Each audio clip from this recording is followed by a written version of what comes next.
সকাল দুপুর সাজে শান্তি সুতার তুলিত বাণী ছড়াও বিশ্ব মাঝে। বুদ্ধ প্রেমে সাজাও জীবন সকাল দুপুর সাজে। মলিনতা যত যা খুঁজে যা সুন্দর হৃদয়ে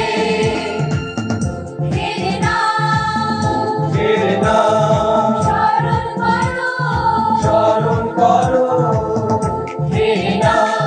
স্মরণ করো শুভ্র হৃদয়ে ধর্মের নাম স্মরণ করো ভক্তি অর্ঘ দিয়ে। সঙ্গের নাম স্মরণ করো মৈত্রী করুণার রয়ে।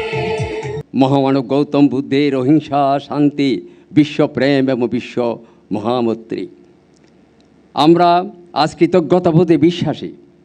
অতএব আমরা এইরকম একটি মহৎ সম্প্রীতি ভবন প্রতিষ্ঠার স্বপ্ন দেখতে গিয়ে অকুণ্ঠ সমর্থন ও সহযোগিতা পেয়েছি বাংলাদেশ সেনাবাহিনী প্রধান জেনারেল ওয়াকারুজ্জামান মহোদয় থেকে।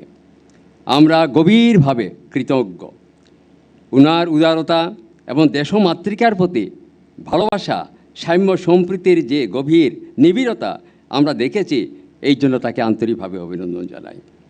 আমাদের মাননীয় প্রধান উপদেষ্টা তিনি চট্টগ্রামে Thailand, Nepal, Bhutan, Laos, Vietnam, Sri Lanka, Myanmar, Mongolia চারদিকেই রয়েছে আমাদের বৌদ্ধ দেশ এবং বৌদ্ধ রাষ্ট্রপুঞ্জ।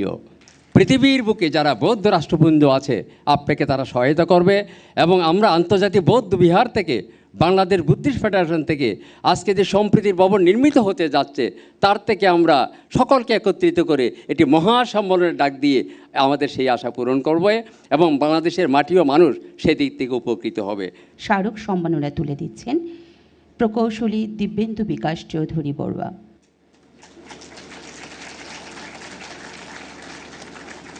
আজ আন্তর্জাতিক বৌদ্ধ বিহারের সকল দায়ক দায়িকা এবং বাংলাদেশ বুদ্ধিস্ট ফেডারেশনের সকল সদস্যের জন্য একটি অতীব আনন্দের দিন। বাংলাদেশ বুদ্ধিস্ট ফেডারেশন পরিচালিত আন্তর্জাতিক বৌদ্ধ বিহারে এদেশের বৌদ্ধদের একটি পবিত্র ধর্মীয় প্রতিষ্ঠান। ধর্মপ্রাণ পূজারীগণ এখানে নিয়মিত পূজা অর্চনার মাধ্যমে মহামতি গৌতম বুদ্ধের সাম্য, সম্প্রীতি ও মানবতার নীতি আদর্শকে স্মরণ করে এবং স্বদেশ ও বিশ্বে সকল প্রাণীর মঙ্গল ও সমৃদ্ধি কামনায় প্রার্থনা করে। আন্তর্জাতিক বৌদ্ধ বিহারের আজকের এই আনন্দ উদ্বেলিত মহেন্দ্রক্ষণ আপনাদের স্বরূপ উপস্থিতি আমাদের ধন্য ও গৌরবান্বিত করেছে। বৌদ্ধরা সম্পূর্ণ অসাম্প্রদায়িক চেতনায় শান্তিপ্রিয় ও দেশপ্রেমিক সম্প্রদায়।